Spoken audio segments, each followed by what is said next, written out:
வணக்கம் நண்பர்களே. சில நாட்களுக்கு முன்னாடி தான் UPSC civil services examination 2023 final result release ஆச்சு. பொதுவாக இந்த ஃபைனல் ரிசல்ட் ரிலீஸ் ஆனதுக்கப்புறம் ஐஏஎஸ் ஆஸ்பிரண்ட்ஸ் நிறைய பேர் ஆங்ஸைட்டியில் இருப்பாங்க, பதற்றம் இருக்கும், நிறைய விஷயங்களை நெட்டில் சர்ச் பண்ணுவாங்க, நிறைய பேர் சொல்கிறத லிசன் பண்ணுவாங்க.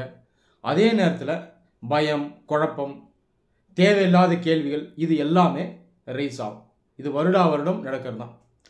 இந்த வருடம் கூட பாருங்கள், இந்த ஃபினாமினனை என்னால் அப்சர்வ் பண்ண முடியுது. நிறைய ஸ்டூடெண்ட்ஸ் என்னை பர்சனலாக காண்டாக்ட் பண்ணியிருந்தாங்க. நிறைய பேர் எழுப்பிய கேள்வி என்னன்னு பார்த்தீங்கன்னா, 30 வயசுக்கு மேலே ஐஏஎஸ் எக்ஸாமினேஷனில் செலக்ட் ஆக முடியுமா? நான் ஒரு பெண், என்னால் செலக்ட் ஆக முடியுமா? அப்படி செலக்ட் ஆனாலும் என்னால் ஒரு ஐஏஎஸ் ஆஃபீஸராகவோ ஐஎஃப்எஸ் ஆஃபீஸராகவோ ஐபிஎஸ் ஆஃபீஸராகவோ வேலை செய்ய முடியுமா?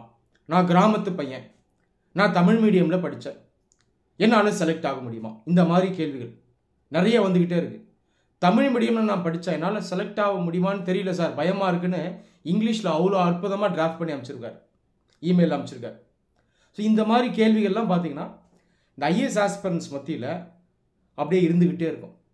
ப்ரிப்பரேஷனை ஸ்டார்ட் பண்ணியிருக்க மாட்டாங்க, ஆனால் டீட்டெயில் அப்ளிகேஷன் ஃபார்ம் பற்றி யோசிப்பாங்க. அந்த ஃபார்முக்குள்ளே கேப்ஸில் அடிக்கணுமா, ஸ்மால் கேஸில் அடிக்கணுமா, எப்படி ஸ்கேன் பண்ணுறது, இன்டர்வியூக்கு நம்ம போகும்போது என்னென்ன டாக்குமெண்ட்ஸ்லாம் கேட்பாங்க, மெடிக்கல் டெஸ்ட் எப்படி நடக்கும், இந்த மாதிரி தேவையில்லாத கேள்விகளை கேட்டுக்கிட்டே இருப்பாங்க. ஆனால் எதில் ஃபோக்கஸ் பண்ணணுமோ அதில் பல பேர் இன்னைக்கு ஃபோக்கஸ் பண்ணுறது கிடையாது. இதற்கெல்லாம் ஒரு பிரதானமான காரணம் என்ன அப்படின்னு பார்த்தோம்னா, இன்னைக்கு இருக்கக்கூடிய ஐஏஎஸ் ஆஸ்பிரண்ட்ஸ் இவங்க எல்லாருக்கும் அவேர்னஸ் நிறைய இருக்குது, பல விஷயங்களை யோசிக்கிறாங்க. ஆனால் எதில் கோட்டை விடுறாங்கன்னா, எக்ஸாமினேஷனுடைய நேச்சரை, இந்த பேசிக் நேச்சரை புரிஞ்சுக்கிறது கிடையாது. இதுக்கு நிறைய ஃபேக்டர்ஸ் இருக்குது. இந்த இன்டர்நெட்டில் இருக்கக்கூடிய ஓவர்லோட் ஆஃப் இன்ஃபர்மேஷன், அது இல்லாமல் ஐஏஎஸ் எக்ஸாமினேஷன் சம்மந்தமாக மக்கள் இடையே இருக்கக்கூடிய ஜென்ரல் அவேர்னஸ், இதுக்கு பார்த்தீங்கன்னா நிறைய பேருக்கு இந்த அவேர்னஸ் இருக்குது. ஒரு காலத்தில் சிவில் சர்வீசஸ் எக்ஸாமினேஷன் அப்படின்னா நிறைய பேருக்கு என்னன்னே தெரியாது. சிவில் இன்ஜினியரிங் அப்படின்னு கேட்பாங்க. நானே பர்சனலாக நிறைய பேரை மீட் பண்ணியிருக்கேன். அந்த மாதிரி நான் இப்போ ஆஸ்பிரண்ட்டாக இருந்தேன். இன்றைக்கி எல்லாருக்கும் இதை பற்றி அவேர்னஸ் இருக்குது. இப்போ எல்லாருமே உங்களுக்கு சில விஷயங்களை சொல்லிக்கிட்டே தான் இருப்பாங்க. செலக்ட் ஆனவர் சொல்லுவார், ப்ரிப்பேர் பண்ணுறவர் சொல்லுவார், ப்ரிலிம்ஸ் எக்ஸாம் ஒரு 2 முறை எழுதுனவர் சொல்லுவார், மெயின்ஸ் எக்ஸாம் ஒரு முறை எழுதுனவர் சொல்லுவார். ஏன் இந்த எக்ஸாமினேஷன் இதை பற்றி அந்த அளவுக்கு தெளிவான நாலேஜ் இல்லாதவர் கூட இந்த சினிமாவில், சீரியலில், நியூஸ் பேப்பரில் பார்த்த விஷயங்களை வச்சு, பல பேர் சொல்கிற விஷயங்களை வச்சு உங்களுக்கு அட்வைஸ் பண்ணுவாங்க. ஸோ இந்த மாதிரி இன்ஃபர்மேஷன் பார்த்திங்கன்னா நம்மளை வந்து சேர்ந்துக்கிட்டே இருக்கும். எல்லா பக்கமும் வந்து இந்த இன்ஃபர்மேஷன் அட்டாக் பண்ணும். அதனால் பல்வேறு விதமான குழப்பங்கள் நம்முடைய மனசில் ஹெவியாக இருக்கும். இன்றைக்கி நிறைய ஆஸ்பிரண்ட்ஸ், கிட்டத்தட்ட 90% ஆஸ்பிரண்ட்ஸ் இந்த எக்ஸாமினேஷனை ரேஷனலாக பார்க்குறதில்ல, அறிவு சார்ந்து பார்க்குறதில்ல, காமன் சென்ஸ் வச்சு பார்க்குறதில்ல, கான்ஸ்டியூஷனலாக பார்க்குறதில்ல, லீகலாக பார்க்குறதில்ல. யூபிஎஸ்சி ஒரு கான்ஸ்டியூஷனல் பாடி. அந்த கான்ஸ்டியூஷனல் பாடி அதனுடைய நோட்டிஃபிகேஷனில் தெளிவாக எக்ஸாமினேஷன் என்ன அப்படிங்கிறது சொல்லுது. இந்த நோட்டிஃபிகேஷனில் 95% ஐஏஎஸ் ஆஸ்பிரண்ட்ஸ் படிக்கிறதே கிடையாது. ஆஸ் எ டீச்சர் நான் சொல்கிறேன், அடித்து சொல்கிறேன், இவங்க படிக்கிறதே கிடையாது. ஆனால் இதுக்கு பதிலாக அந்த எக்ஸாமினேஷன் எப்படி பார்க்குறாங்க, ஒரு மாயையாக பார்க்குறாங்க, மித்தாக பார்க்குறாங்க, மாய மந்திரம் இந்த மாதிரி பார்க்குறாங்க, மூட நம்பிக்கையாக பார்க்குறாங்க. இதை வந்து ஒரு ஷார்ட்கட்டில் ஜெயிக்க போகிற விஷயமா பார்க்குறாங்க, லாட்ரி மாதிரி பார்க்குறாங்க, ஒரு ஜமீன்தாரி சிஸ்டம் மாதிரி பார்க்குறாங்க, ப்ரிவிலேஜ் மாதிரி பார்க்குறாங்க. அப்போ என்ன ஆகிடுதுன்னா, இந்த ஐஏஎஸ் எக்ஸாம் இதில் செலக்ட் ஆகிறதுக்கு நம்ம பார்த்தீங்கன்னா சில விஷயத்தை வேகமாக குறுக்கு வழியில் செலக்டிவாக செய்யணும். இதை சில பேர்கிட்ட இருந்து அப்படியே டிப்ஸாக ஷார்ட்கட்ஸாக எடுக்கணும், முடிஞ்ச வரைக்கும் அதை வேகமாக பண்ணிடணும் அப்படின்ற ஒரு தவறான புரிதலில் இருக்காங்க. இன்னொரு பக்கம் தேவையில்லாதெல்லாம் நினச்சி பயப்படுறது, வயசு, அவங்களுடைய gender, academic background, economic background, இதெல்லாம் நினச்சி பயந்துக்கிட்டே இருக்குது. இந்த மாதிரி வருஷம் ஃபுல்லாக பயந்துகிட்டே இருக்கிறதுனால எக்ஸாமினேஷனுடைய நேச்சரை புரிஞ்சுக்கிறதே கிடையாது. அதனால் ப்ரிப்பரேஷன் பார்த்தீங்கன்னா ப்ராப்பராகவே இருக்காது. நான் ரெகுலராக ஸ்டூடெண்ட்ஸ் அப்சர்வ் பண்ணுவேன், அகாடமிஸில் உட்காந்துருப்பாங்க. நான் வந்து ஜென்ரலாக சொல்கிறேன், ஆல் இண்டியா லெவலில் அகாடமி ஃப்ரீயாக இருக்கலாம், பெய்டாக இருக்கலாம். உட்கார்ற ஸ்டூடெண்ட்ஸ் பார்த்தீங்கன்னா 95% ஃபிசிக்கலாக தான் அங்கே இருப்பாங்க, மென்டலாக இருக்க மாட்டாங்க. வாத்தியார் வந்து பாடம் எடுப்பார், அந்த 2 மணி நேரம் 3 மணி நேரத்தில் அவர் சொல்லித்தரதை எடுக்க மாட்டாங்க, அவங்க மைண்டு வேற எங்கேயோ இருக்கும். கிளாஸ் எடுத்து முடித்து கேள்வி கேட்டாங்கன்னா அன்னைக்கு அந்த கிளாஸில் எடுத்த நாலேஜை வச்சு ஆன்சர் பண்ணணும். செலெக்ஷன் அங்கே தான் நடக்கும். அதை பண்ணாமல் அந்த கேள்விகளுக்கு நெட்டில் அவங்க பார்த்தது, பிட்ஸ் அண்ட் பீஸாக பார்த்தது, மற்றவங்க மேலோட்டமாக பேசுனது, இதெல்லாம் வச்சு ஆன்சர் பண்ண நினைப்பாங்க. இது தப்பு. அப்போ பாருங்கள், பேசிக்கான விஷயம் மிஸ் ஆகுது, பேசிக் காமன் சென்ஸ் மிஸ் ஆகுது, கவனம் மிஸ் ஆகுது. இது எல்லாத்தையுமே நீங்கள் பல வருஷத்துக்கு முன்னாடி ஸ்கூல்லேயே பெட்டராக பண்ணியிருப்பீங்க, சூப்பராக பண்ணியிருப்பீங்க. 4ஆம் கிளாஸ் 5ஆம் கிளாஸில் பார்த்தீங்கன்னா சூப்பராக பண்ணியிருப்பீங்க. ஒரு நாளைக்கு 6 மணி நேரம் ஸ்கூல் நடக்கும். அதில் 6 டிஃப்ரெண்ட் கிளாஸஸ், 6 டிஃப்ரெண்ட் பீரியட்ஸ் நடக்கும்.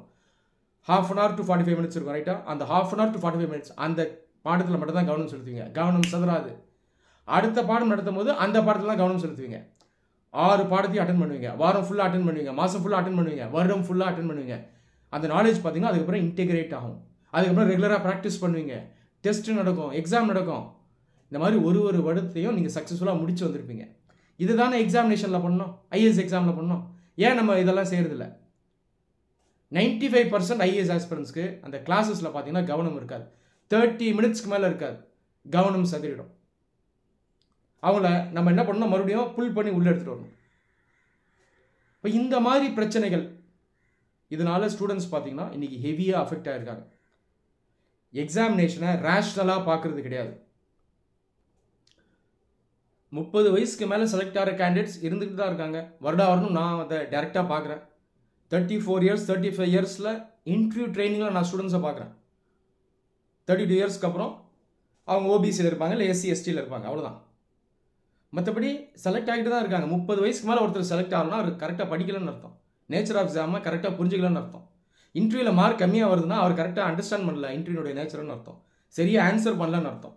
இந்த வருடம் கூட பாருங்கள், தமிழ்நாட்டில் செலக்ட் ஆன, அதாவது ஃபைனல் ரேங்க் லிஸ்ட்லேயே வந்து நிறைய கேண்டிடேட்ஸ் இன்டர்வியூ ஸ்கோர் கம்மி. இதில் பெருசலாக சில பேரோட ஸ்கோர்ஸ் நான் ஆல்ரெடி ப்ரெடிக்ட் பண்ணி வச்சிருந்தேன், அதே ஸ்கோர் தான் வந்திருக்கு, ரொம்ப கம்மியாக வந்திருக்கு. 160 கீழே வந்திருக்கு. ஏன்னா பெர்சனாலிட்டி சரியில்லை, 6 மாதத்தை வேஸ்ட் பண்ணிட்டாங்க, ஃபுல்லாக மனப்பாடம் பண்ணி வேஸ்ட் பண்ணிட்டாங்க. அப்போ ஒரு கான்ஸ்டியூஷனல் பாடி லீகலாக தெளிவாக நோட்டிஃபிகேஷனில் சொல்கிறாங்க, இந்த எக்ஸாம் இதுதான், மூட நம்பிக்கை கிடையாது, மாய மந்திரம் கிடையாது, மனப்பாடம் பண்ணிட்டு வராத, லக்கு கிடையாது, ஒரு நார்மல் எஜுகேட்டட் பர்சன் தான் நாங்கள் எதிர்பார்க்குறோம், அறிவுபூர்வமாக யோசிக்கணும் அப்படின்னு சொல்கிறாங்க. கான்ஸ்டியூஷனல் பாடி சொல்கிறாங்க. இதை நம்ம படிக்கிறதே கிடையாது, இன்டர்வியூடைய நேச்சரை புரிஞ்சுக்கிறதே கிடையாது. அங்கே போய் மனப்பாடத்தை வச்சு பேசுறது, அவங்க சொன்னாங்க, இவங்க சொன்னாங்க, செலக்ட் ஆனவர் சொன்னார், இதை வச்சு தப்பாக ப்ரிப்பேர் பண்ணி ஸ்கோர்ஸ் வர்றது கிடையாது. இது இன்டர்வியூவில் மட்டும் இல்லை, ப்ரிலிம்ஸ், மெயின்ஸ், இன்டர்வியூ எல்லா ஸ்டேஜஸ்லையும் இது பார்த்தீங்கன்னா நடந்துக்கிட்டே இருக்குது. இன்டர்வியூ கேண்டிடேட்ஸ் அது தப்பு பண்ணுறாங்க பாருங்கள். ஹையஸ்ட் ஸ்டேஜ் அவங்களே நோட்டிஃபிகேஷனை படிக்கிறதே இல்லை. நல்ல பெர்சனாலிட்டியோட வா, பெர்சனாலிட்டி தான் டெஸ்ட் பண்ணுவேன். ப்ரிலிம்ஸ் மெயின்ஸில் ஏற்கனவே அவன் நாலேஜ் டெஸ்ட் பண்ணிட்டான்னு சிம்பிளான இங்கிலீஷில் சொல்லியிருக்காங்க. அது இல்லாமல் எந்தெந்த பெர்சனாலிட்டி ட்ரைட்ஸை செக் பண்ணுவோம், honesty, truthfulness, integrity, leadership, logical exposition, எல்லாத்துக்கும் மேலே மென்டல் அலர்ட்னஸ், கவனின்னு சொல்கிறாங்க. நமக்கு 10 நிமிஷத்துக்கு மேலே கவனம் இல்லை, கேள்வியை கவனிக்கிறதே இல்லை, கேள்வியுடைய பெர்ஸ்பெக்டிவ் அண்டர்ஸ்டாண்ட் பண்ணுறது இல்லை, ஆன்சருடைய பெர்ஸ்பெக்டிவும் அப்போ தப்பாக இருக்கும். அப்போது எவ்வளோ கோளாறு இருக்குது பாருங்கள். கவனத்திலேருந்து ஆரம்பிக்குது. ஒரு தப்பான செயல் பண்ணுறவங்க கூட கவனத்தோடு இருப்பான், அண்டர்ஸ்டாண்டிங்கு சொல்கிறேன். தப்பான செயலை நான் எப்பயுமே சப்போர்ட் பண்ண மாட்டேன். ஒரு ஹிட்மேன் கூட, ஒரு கொலை செய்கிறவங்க கூட அவன் ப்ராப்பராக ப்ராக்டிஸ் பண்ணுவான், கவனம் இருக்கும், கவனம் சதறாது. ஒரு டார்கெட்டுக்காக ஒரு நாள் ஃபுல்லாக வெயிட் பண்ணுவான். ஆனால் ஐஏஎஸ் ஆஸ்பிரன்ஸ் பாருங்கள், 10 நிமிஷத்துக்கு மேலே கவனம் இருக்காது. ஒரு பாடம் எடுக்கிறாங்கன்னா கவனிக்க மாட்டாங்க. 10 டைரெக்ஷனில் மைண்டு போவோம். நெட்டில் பார்த்தது, யூடியூப்பில் பார்த்தது, சோஷியல் மீடியாவில் பார்த்தது, பல பேர் சொன்னது, அதை கிராஸ் செக் பண்ணிகிட்டே இருப்பாங்க. அன்னன்னைக்கு வீணாகிட்டே இருக்கும், வருஷம் ஃபுல்லாக வீணாகிட்டு போவோம், பல வருடங்கள் வீணாகும். இவ்வளோ பிரச்சனை இருக்குது. ஒரு படத்தில் நடிகர் விவேக் அவர் சொல்லுவார், 750 ஸ்பேர் பார்ட்ஸில் ஓடாத லாரியாக அந்த சின்ன எலுமிச்சை பழத்தில் ஓடிட போகுதுன்னு கேட்பார். அப்போ இந்த ஆஸ்பிரன்ஸ் இவங்க எப்படி பார்க்குறாங்கன்னா, இந்த வயசு, அந்த அகாடமிக் பேக்ரவுண்ட், இதெல்லாம் வச்சு ஆராய்ச்சி பண்ணுறது, இதெல்லாம் இந்த எலுமிச்சைக்கு சமம். இந்த எலுமிச்சையிலேயே ஃபோக்கஸ் பண்ணுறதால 750 ஸ்பேர் பார்ட்ஸ் பார்த்தீங்கன்னா கடைசியில் நம்ம கையில் இல்லாமல் போயிடுது, லாரிங்கிறதே இல்லாமல் போயிடுது. இப்படி ஒரு நிலை தான் ஏற்படுது. ஸோ இந்த நிலை எப்போ மாறுதோ அப்போ தான் செலெக்ஷன் மறுபடியும் அதிகமாகும். அதனால் இந்த மாற்றம் தேவை. இந்த மாற்றம் பார்த்தீங்கன்னா உங்கள் கையில் தான் இருக்குது. எப்படி மாற்றம் வரும்? ரொம்ப சிம்பிள். உங்களை நீங்கள் மதிக்கணும், உங்கள் அறிவை நீங்கள் மதிக்கணும். You have to respect your common sense, you have to respect your knowledge. இதை நம்ம புரிஞ்சுக்கிட்டாலே, குறைஞ்சபட்சம் காமன் சென்ஸோட, ரேஷ்னாலிட்டியோட இருந்தாலே நம்மளுடைய ப்ரிப்பரேஷன் கரெக்டாக இருக்கும், நம்மளால் கரெக்டாக செலக்ட் ஆக முடியும். அதனால் தேவையில்லாத விஷயங்களை யோசித்து பயப்படாதீங்க. யூபிஎஸ்சியுடைய நோட்டிஃபிகேஷனை எடுத்து படிங்க. யூபிஎஸ்சி ட்ராமா கம்பெனி கிடையாது, it is a constitutional body. Indian கான்ஸ்டியூஷனில் யூபிஎஸ்சி மென்ஷன் பண்ணப்பட்டிருக்கு. It derives its power from the constitution. இதை புரிஞ்சுக்கணும், ரைட்டா? அதனால் இந்த மித்ஸை நம்பாதீங்க. ஃபேக் நியூஸை நம்பாதீங்க, உங்கள் மேலே நம்பிக்கை வைங்க. குறைஞ்சபட்சம் எக்ஸாமினேஷனை ப்ராப்பராக புரிஞ்சுக்கிட்டு வேலை செய்ய ஆரம்பிக்கணும். ஒரு மாதமாவது கரெக்டாக வேலை செய்யணும். அப்புறம் தான் அடுத்தடுத்து என்ன செய்யணும் அப்படிங்கிறது நமக்கு தெரியும். ஒரு சைக்கிள் ஓட்டணும்னா முதல்ல அந்த சைக்கிள் மேலே ஏறி உட்காந்து காலை வச்சு நிற்கணும், ஹேண்டில் பாரை பிடிக்கணும். இதை பண்ணாதான் அடுத்து என்ன பண்ணணும் நமக்கு தெரியும். இதை இன்னைக்கு யாருமே பண்ணுறதில்ல. இப்போ சைக்கிள் மேலே உட்காராமல் ஹேண்டில் பாரை பிடிக்காமல் எல்லாத்தையும் கற்பனையிலே சைக்கிள் எப்படி இருக்கும், ஹேண்டில் பார் எப்படி இருக்கும், சீட் எப்படி இருக்கும், எவ்வளோ ப்ரெஷரில் உட்காரணும், எந்த ஆங்கிளில் கையை வைக்கணும், எந்த ஆங்கிளில் கண்ணை பார்க்கணும், இப்படியே ஆராய்ச்சி பண்ணிட்டு இருந்தால் மனநோய் தான் வரும், மன உளைச்சல் தான் வரும். நான் சொல்கிறது பாசிட்டிவாக எடுத்துங்க, உங்களுடைய நல்லதுக்காக சொல்கிறேன். அப்போ எக்ஸாமினேஷனுடைய நேச்சர் இதை கரெக்டாக புரிஞ்சுக்குங்க. அகாடமியை மாற்றாதீங்க, புக்கை மாற்றாதீங்க, டீச்சரை மாற்றாதீங்க, உங்களை தான் நீங்கள் மாற்றணும், உங்களுடைய பர்சனாலிட்டியை மாற்றணும். புரியுதுங்களா? அதனால் உங்களுடைய நாலேஜ், உங்களுடைய இன்டெலிஜென்ஸ், உங்களுடைய எஜுகேஷன், இது எல்லாத்தையும் நீங்கள் முதல்ல மதிக்கணும். ஒரு ஐஏஎஸ் ஆஃபீஸர், ஐபிஎஸ் ஆஃபீஸர், இவர் யார்? ஒரு டிஸ்ட்ரிக்டே இவருடைய கண்ட்ரோலில் இருக்கும். அவ்வளோ பெரிய ரெஸ்பான்சிபிலிட்டி. இவ்வளோ பெரிய ரெஸ்பான்சிபிலிட்டி அரசு உங்கள் கையில் கொடுக்குதுன்னா மூட நம்பிக்கையை வச்சு செலக்ட் ஆகிட்டு வான்னு சொல்லுமா? குறுக்கு வழி வச்சு செலக்ட் ஆகிட்டு வான்னு சொல்லுமா? யோசிச்சு பார்த்தீங்களா? நீங்களே சொல்லுங்கள். ஒரு ப்ரைவேட் கம்பெனியில் நம்ம ஒரு கிளர்க்காக சேரணும்னா கூட மூட நம்பிக்கை வச்சு சேர முடியாது, மெரிட்டை வச்சு தான் சேர முடியும், ஹார்ட் ஒர்க் வச்சு சேரணும். டேலண்ட் தேவை, ஸ்கில்லு தேவை, எக்ஸ்பீரியன்ஸ் தேவை. அப்படி இருக்கும்போது பெரிய ரெஸ்பான்சிபிலிட்டி அரசு ஒப்படைக்கும் போது குறுக்கு வழி மூலமாக பிட்ஸ் அண்ட் பீசஸில் டிப்ஸு ஷார்ட்கட்லாம் எடுத்துக்கிட்டு உங்களை நீங்களே மதிக்காமல் ஒரு குழப்பத்தில், பயத்தில், கில்ட்டி ஃபீலிங்லேயே படிச்சிங்கன்னா எப்படி செலக்ட் ஆக முடியும்? ரைட்? அதனால் மைண்ட் செட் முக்கியம், பர்சனாலிட்டி முக்கியம். இந்த மாயை இதுலேருந்து வந்துடுங்க, இந்த போலியான உலகத்திலேருந்து வெளியே வந்துடுங்க, இந்த ஃபேக் ஐஏஎஸ் எக்ஸாம் வேர்ல்ட்லேருந்து வெளியே வந்துடுங்க. இது வந்துட்டாலே நம்மளுடைய டார்கெட்டை நம்ம ப்ராப்பராக ரீச் பண்ணிடலாம். இந்த வீடியோ உங்கள் எல்லாருக்கும் ஹெல்ப்ஃபுல்லாக இருந்திருக்கும் நம்புகிறேன். நன்றி.